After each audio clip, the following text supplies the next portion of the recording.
네, 감사합니다. 먼저 이 자리를 또 올해도 하게 돼가지고 이거 찍고 있으니까 건방지게 하면 안 되겠네요. 뭔가 잘 나오나요?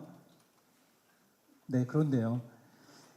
이 자리를 마련하는 것까지가 저희 일의 과업이 아니라 이 일을 통해서 또 다른 프로젝트들이 막 일어나는 게 이 일의 과업이거든요.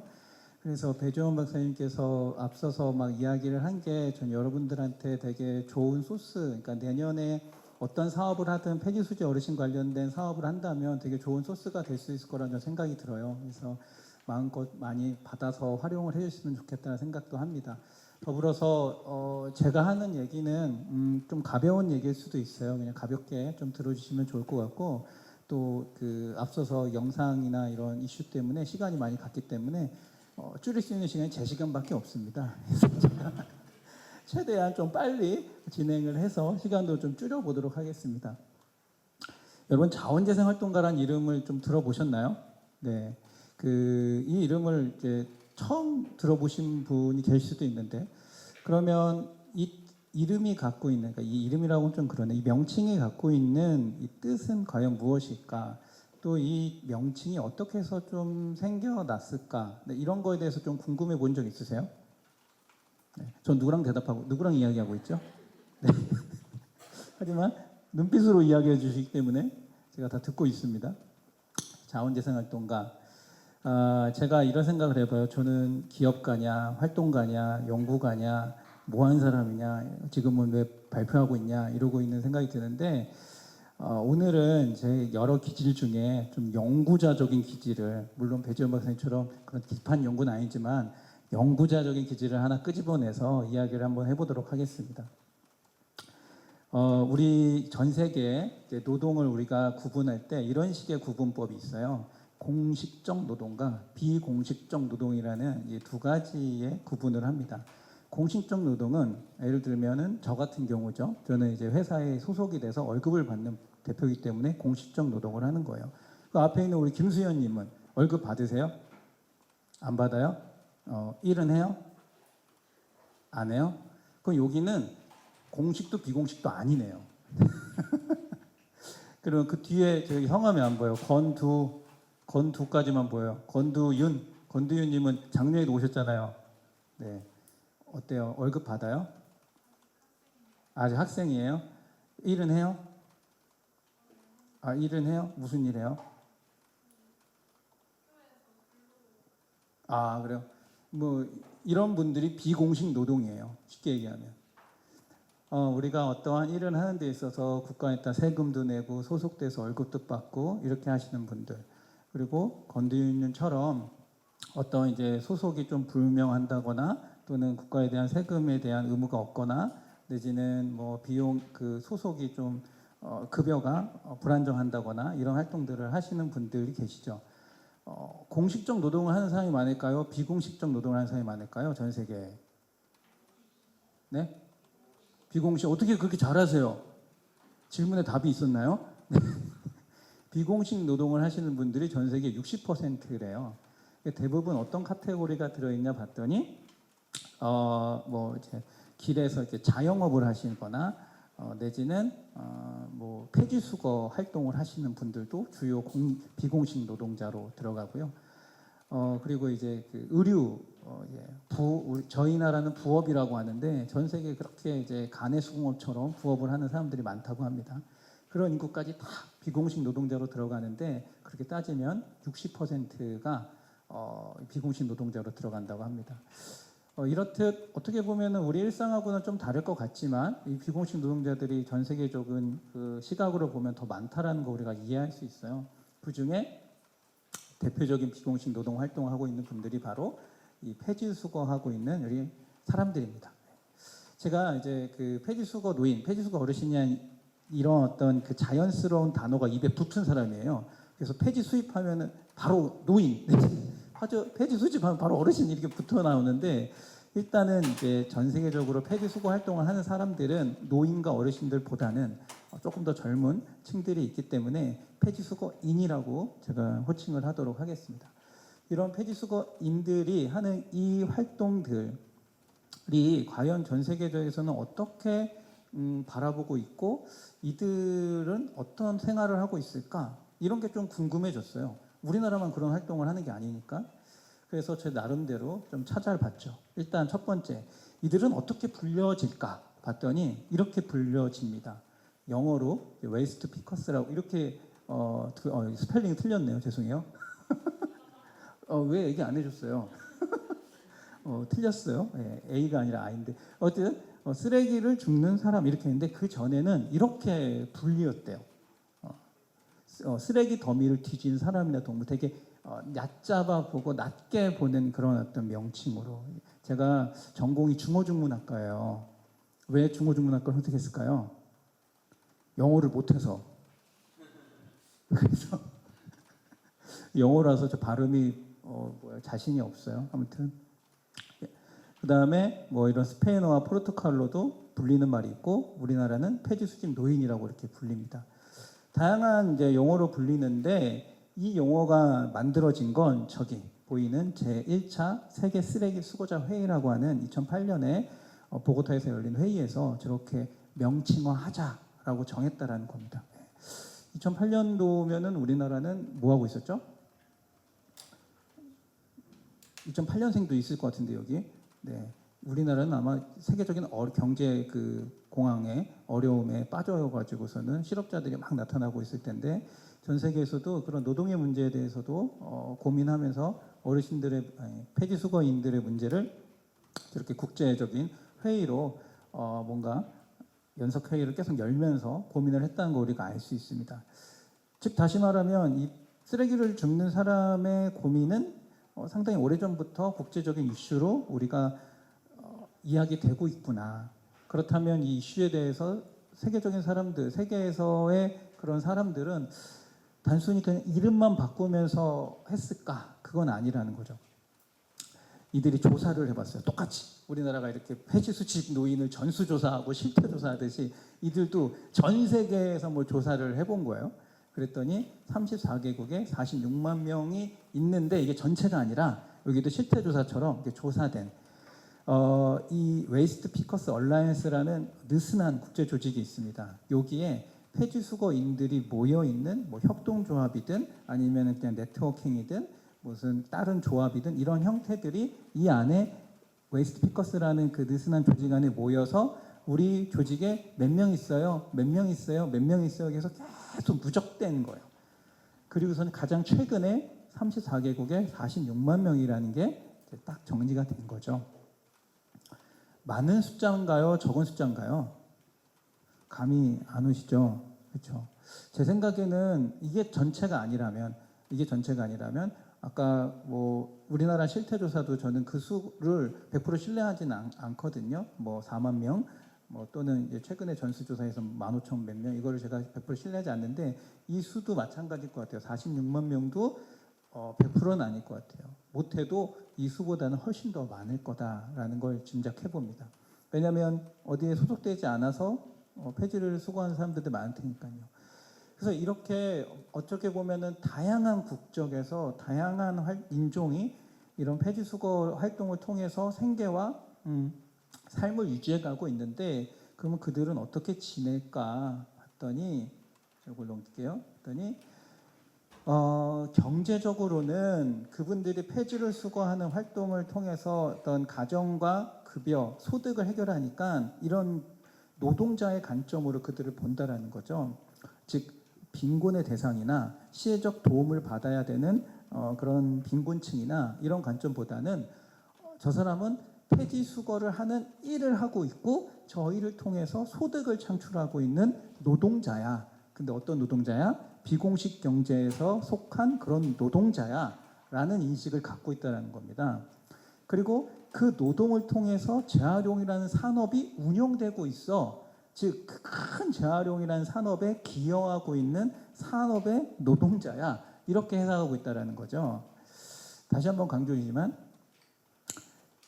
빈곤의 대상이라든지 시혜적 지원이라는 그런 어떠한 시각보다는 노동자다, 경제적 관점에서 보는 시각이 있다라는 겁니다. 앞서서 이 폐지 수거인의 날도 있는데요. 며칠인지 아세요? 국제적으로 정한 폐지수거인의 날이 있어요. 네. 며칠이냐면 3월 1일이에요. 우리나라는 그날 뭐예요? 만세운동 하잖아요. 그래서 우리나라에서는 좀 어려울 것 같은데 내년부터는 3월 2일을 폐지수거인의 날로 우리나라에서 정해가지고 원래 노인의 날이 국제 노인의 날이 10월 1일이에요. 근데 10월 1일이 우리나라 무슨 날이에요? 국군의 날이잖아요. 그래서 10월 2일로 하는 거예요. 우리나라 노인의 날을. 그래서 이거 똑같이 베껴가지고 우리나라에서는 폐지수거인의 날을 3월 2일로 하는 거 어때요? 여러분이 좋다 그러면 그렇게 하게요. 괜찮아요? 제 마음대로요. 내년부터 3월 2일로 하겠습니다. 상임이사님. 네. 그래요. 네. 그래서 그날은 어르신들 좀 쉬게 하자고요. 네.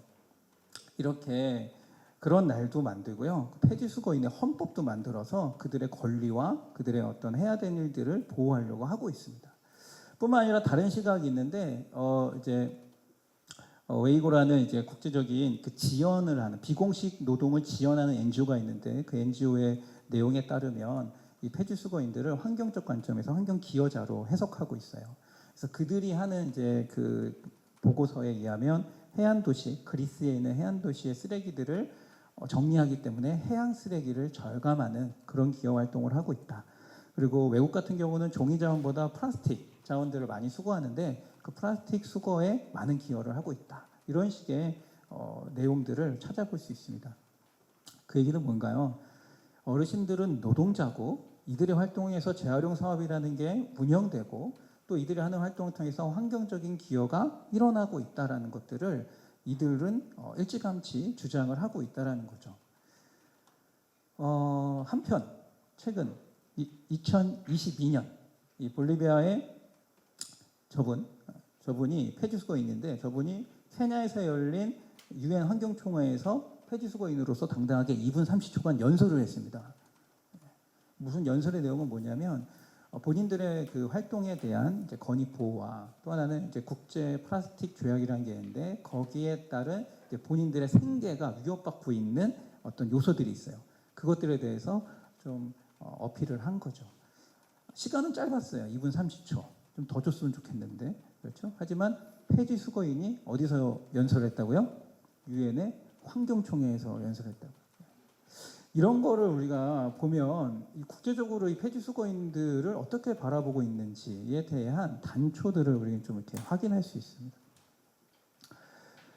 지금으로부터 15년 전에 이 영상은 여러분들한테 직접 확인해 보시라고 제가 QR코드 넣어본 거예요. 네, 찾기 힘드니까. 물론 이거 안 찍어도 됩니다. 자유로집에 다 있으니까. 찍으시면 저 영상이 나와요. Just Recycling. 여기 보시면은 다 써있죠. 더 소셜, 더 이코노믹, 앤 더 인버런먼트에서 다 뭐 환경적이고 경제적이고 사회적인 그런 관점에서 그런 가치를 내고 있는 분들이 바로 이런 웨스트 피커스다라고 이야기합니다. 몇 년도예요? 2015년. 지금부터 9년 전. 이런 이야기들은 어떤 국제적인 그 이슈, 물론 저 영상을 보면 여러분들이 큰 기대를 하고 영상을 볼 필요는 없어요. 영상의 내용은 그렇게 큰 기대를 만족시킬 만의 퀄리티는 영상은 아닙니다. 하지만 그런 관점에서 이제 이미 오래전부터 봤다라는 게 중요한 거죠. 지금 이제 많은 기업이 ESG 또 많은 어떤 대학이나 우리나라는 또 그런 것들을 이제 캠페인화 시키고 있는데 어떤 사람의 활동을 이 경제적이고 사회적이고 환경적으로 해석하는 것에 뭔가 익숙해지고 있는 것 같아요. 기업도 그렇고 재단도 그렇고. 그래서 이 폐지수거인의 활동도 그런 식으로 본다면 상당히 좀 다른 의미 있는 것들을 찾을 수 있다는 거죠. 그 찾는 의미의 끝은 저는 어르신들의 그 명칭, 그 이름에 있다라고 보는데 이렇게 제가 조사를 했어요. 이런 조사는 사실은 저만 하는 거예요. 여러분들은 안 하겠죠. 폐지수거라는 이 폐지수집 명칭이 언제부터 쓰였을까? 이거 누가 궁금해요. 그렇죠. 근데 좀 궁금해가지고 해봤어요. 했더니 폐지수집 노인이라는 거 최초에 언론 보도된 게 2005년도예요. 2005년도에. 그리고 폐지수집 어르신, 노인이라니까 좀 그랬나 봐요. 어르신이라는 명칭을 쓴 게 2009년이었고요. 재활용품 수집 노인이라는 그 단어로 검색했을 때 최초의 그 단어가 2013년 8월에 검색됩니다. 그러니까는 조례를 막 만들기 시작할 때 폐지 수집 노인 지원 조례 이게 아니라 재활용품 수집 노인 지원 조례 이런 식의 명칭이 쓰여지기 시작했거든요. 지금도 대부분의 지자체에서 만든 조례의 명칭은 재활용품 수집 노인이에요. 그래서 저런 영어가 쓰였고 자원재생활동가라는 그 명칭은 2019년도에 3월에 검색되는데 제가 이제 그 YTN하고 인터뷰할 때 이분들은 자원재생활동가예요. 그랬더니 그거를 이제 기사로 한 거를 쓴 게 가장 처음에 나온 겁니다. 이 명칭의 이제 그 변화에서 제가 앞서서 했던 그런 어떤 국제적인 폐지수거인들을 바라보는 그런 시각과 관점을 제가 익히 이제 스터디를 하면서 알았겠죠. 그래서 그런 것들을 우리나라 말로는 어떻게 해석하고 어떻게 표현할 수 있을까를 이제 고민한 결과 저런 부분들로 귀결됐는데요. 일단 이런 거였어요. 호혜적인 관점에서 최대한 이분들을 바라보자. 이게 제가 배운 사실은 사회적 경제의 시작입니다. 사회적 경제는 이제 호혜성을 강조하거든요. 그러니까는 문제도 호혜성, 비즈니스의 방법도 호혜성, 대상도 호혜적. 그래서 폐지수집 노인을 최대한 호혜적으로 바라보자 했을 때 이분은 빈곤의 대상이 아닌 이분들한테 우리가 받는 무언가가 있지 않을까. 그리고 이분들에 대한 생각을 막 하고 있을 때 이런 미국에 쓰레기를 줍는 여성인데 이 기사를 보면 이 사람이 거의 노숙인처럼 쓰레기를 줍고 있잖아요, 거의. 근데 이 사람이 자가도 있고요, 꽤 잘 사는 사람이에요. 뒷조사를 해보니까. 근데 이렇게 줍고 있는 거예요. 근데 기사의 원문에 보면은 자원봉사자라고 표현을 해놓더라고요. 자원봉사자. 그래서 제가 그전에는 이분들은 되게 환경적인 가치가 있는 분들인데 해가지고서는 생각했던 개념이 이렇게 나무를 심는 사람 이렇게 조금 비유적으로 풀어서 얘기했었거든요. 근데 이 기사를 보고서는 자원봉사자, 그래. 이분들이 하는 게 하나의 이제 봉사활동, 이렇게 공익적인 활동, 이렇게 해서 해석할 수도 있겠구나 해가지고 생각난 용어가 이제 자원재생활동가라는 그런 어떤 용어가 된 거죠. 그래서 그런 아이디어를 가지고 저희가 하고 있는데, 짠! 이게 뭔가요? 국립생태원에서 22년도에 이런 21년도에 이런 공모전을 했어요. 폐지수거 어르신들 이름 명칭 공모전. 근데 이 공모전에서 자원재생활동가라는 이름이 선정된 거예요. 와, 대박이죠. 근데 더 대박이 뭔지 알아요? 제가 공모 신청을 하지 않았어요. 그 누군가가 했어. 누군지 모르겠지만. 국립생태원이 담당자하고도 통화를 해봤는데 그건 밝힐 수 없대요. 근데 아무튼 비슷한 생각을 가는 사람이 많구나. 그렇다면 이 일에 공감해 주는 사람이 많겠구나라고 생각할 수밖에 없잖아요. 그렇죠? 여기 계신 분들처럼. 그래서 이분들이 왜 자원재생활동가냐? 제 식으로 생각해 보면 이런 거예요. 2024년도에 보건복지부 전수조사 결과가 나왔습니다. 그래서 인원은 이제 14,831명이라고 해서 아마 지자체에서 이미 사례 관리를 하고 있는 분들에 대한 총 집합일 것 같아요. 거기에 몇 명 더 했겠죠. 근데 이분들을 이제 수로 두고선 이분들의 환경적 가치를 제가 따져본 거예요. 제 나름대로 방식으로. 어떻게 했냐? 일단 이분들이 뭐 평균적으로 한 달에 15만 9천 원을 받는다고 하니까 그거를 이제 요새 고물상 시세가 1킬에 50원이죠. 그걸로 나누면 대충 이분들의 한 달에 주는 무게가 나옵니다. 근데 그 무게를 곱하기 14,831명 하면 저게 나와요. 근데 저게 중요한 건 종이를 저만큼 이제 수집하면 절감되는 탄소량을 계산할 수 있어요. 그래서 대충 1톤 하면은 500kg 탄소 절감됩니다. 그래서 나누기 2 하면 저만큼 나와요. 그러면 저거를 돈으로 환산하는 방법은 제 나름대로예요. 이게 틀릴 수도 있어요. 탄소 배출권 아시죠? 탄소 배출 거래에서 나고 있는 연간 이제 거래 금액이 있어요. 그 금액을 대입해서 나면 저 정도가 답니다. 28억이 나옵니다. 그렇다면은 이제 요 수가 저게 연간이에요. 요 수가 늘어나면 어떻게 될까요? 다 늘어나겠죠. 그렇죠? 근데 이 수는 아직 정확한 수는 아닐 거예요. 그래서 이 수가 더 늘어나게 된다면 늘어날 겁니다. 어쨌든 폐지수거 활동을 통해서 우리는 환경적인 기여를 하고 있다는 걸 눈으로 이렇게 숫자로 확인할 수 있어요. 제 방식이 아니라 더 저보다 똑똑한 분들이 하실 수 있겠죠. 그렇죠? 그 방식으로 이렇게 설명을 해보면 이분들은 진짜 환경적인 기여를 하고 있구나라고 확인이 가능합니다.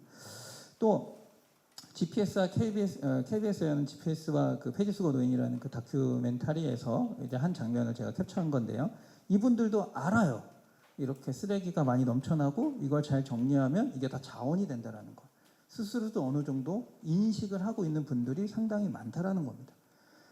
그래서 이분들의 이제 스스로 인식하는 부분과 또 사회에서 인식하는 부분, 이런 부분들에게 맞춰서 적절한 명칭과 우린 그에 맞는 지원이 필요하다라고 생각이 듭니다. 마지막이에요. 제 딸이 여울이거든요. 여울이가 이런 이야기를 했으면 좋겠어요. 저는 엄마, 저기 할머니 폐지축구 가고 있는데 힘들어 보이지 않아? 그랬을 때 우리 아내가 여울아, 저기 할머니는 지금 지구를 청소하고 있는 거야.